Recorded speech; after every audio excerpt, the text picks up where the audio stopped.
Kandidatja e mbështetur nga Trump kryeson në Louisiana. Në zgjedhjet paraprake republikane për senatin në Louisiana, kongresmenja Julia Lytle kaloi në balotazh pas mbështetjes së fortë nga Donald Trump kundër senatorit aktual Bill Cassidy.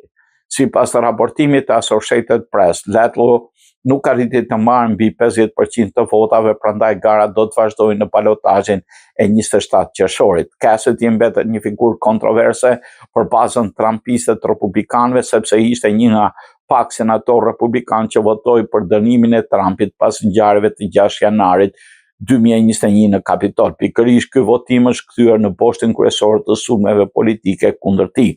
Në garë ishte edhe John Fleming, ish antar i Kongresit e ish zyrtar i administratës Trump, por nuk arriti të siguroj vend në raundin final. Rezultati shihet si një tjetër provë ndikimit vazhdueshëm të Trumpit në Partinë Republikane.